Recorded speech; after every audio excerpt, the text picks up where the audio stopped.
ఇక్కడే ఉంటాం, ఇక్కడే పుట్టాం, ఇక్కడే పెరిగాం, ఇక్కడే పోతాం అని కూడా ఇక్కడే ఈ సందర్భంగా మేము అందరూ కూడా తెలియజేసుకుంటాం. రాజకీయాలకు అతీతంగా మేము అందరం కూడా రోడ్లకి పనిచేస్తున్నాం. ఖచ్చితంగా మాకు ప్రజలే ముఖ్యం, ప్రజల కష్టాలే మాకు తీర్చడం మాకు ముఖ్యం అని చెప్పేసి సందర్భంగా తెలియజేసుకుంటూ మీకు ఎప్పుడైనా ఎల్లప్పుడైనా మీకు ఎప్పుడు కూడా మా కుటుంబ సభ్యులందరూ తోడుగా ఉంటాం, అండగా ఉంటాం అని చెప్పేసి ఇంకో విషయం చెప్పాలి.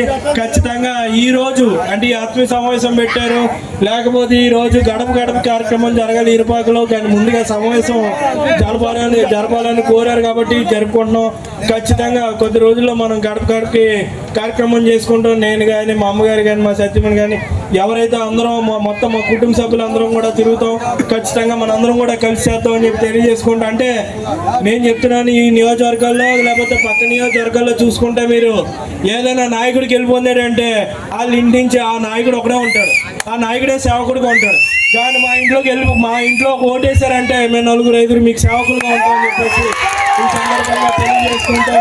ఖచ్చితంగా మీకు ఎప్పుడు కూడా అందుబాటులో ఉంటాం, తోడుగా ఉంటాం, నీడుగా ఉంటాం అని చెప్పేసి మీ అందరికీ తెలియజేసుకుంటూ మాకు రెండు సొంత ఊర్లు, ఒకటి వీరవారు అయితే ఒకటి ఇరుపాక అని చెప్పేసి ఈ సందర్భంగా తెలియజేస్తున్నాం. ఒకటి బంధాన్ని ఇచ్చిన ఊరైతే ఒకటి ప్రజాపాలన ఇచ్చిన ఊరని చెప్పేసి ఈ సందర్భంగా తెలియజేసుకుంటూ నాకు ఈ అవకాశం ఇచ్చిన ప్రతి ఒక్క నాయకుడికి ప్రతి ఒక్క చెప్పండి. ఖచ్చితంగా ఇంకెప్పుడు అసలు మనం ఎప్పుడు మాట్లాడకూడదు, గుండెల్లో ఉన్న వ్యక్తుల కోసం మనం ఎప్పుడు మాట్లాడకూడదు. ఖచ్చితంగా వాళ్ళకి ఎప్పుడు నా గుండెల్లో ఎప్పుడు ప్రత్యేక స్థానం ఉంటుంది. ఖచ్చితంగా ఎప్పుడు ఖచ్చితంగా చేసుకొని వెళ్తాం. కార్యక్రమాలన్నీ ఇప్పటికీ ఆలస్యమైంది. ఖచ్చితంగా నాకు ఈ అవకాశం ఇచ్చిన ఈరుపాక గ్రామ ప్రజలందరికీ, నాయకులందరికీ పేరు పేరు నా శిరస్సు వంచి నా నమస్కారాలు తెలియజేసుకుంటూ మీ అందరి దగ్గర సెలవు తీసుకుంటాం. అందరూ గట్టిగా చెప్పండి. కోట నరసింహ గారి నాయకత్వం, కోట నరసింహ గారి నాయకత్వం, కోట నరసింహ గారి నాయకత్వం. జై జగన్, జై జగన్. తాను గుర్తుకే, తాను గుర్తుకే, తాను గుర్తుకే.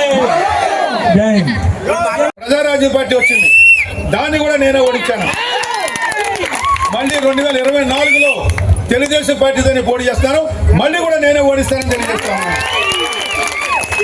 మరి 2019లో ఇక్కడ వైఎస్ఆర్ కాంగ్రెస్ పార్టీ నెగ్గింది. మా చంటిబాబు నెగ్గాడు 23 వేలతో. మా జ్యోతుల చంటిబాబు నెగ్గాడు, మా బావగారు నెగ్గాడు ఇక్కడ వైఎస్ఆర్ కాంగ్రెస్ పార్టీ తరఫున 23,000 ఓట్లతో. మరి దానికన్నా ఎక్కువగా నెగ్గిస్తారని నేను అనుకుంటా ఉన్నాను. ఆ రకంగా మీరు మరి ఆ రకంగా చేయాలని కూడా నేను కోరుకుంటా ఉన్నాను.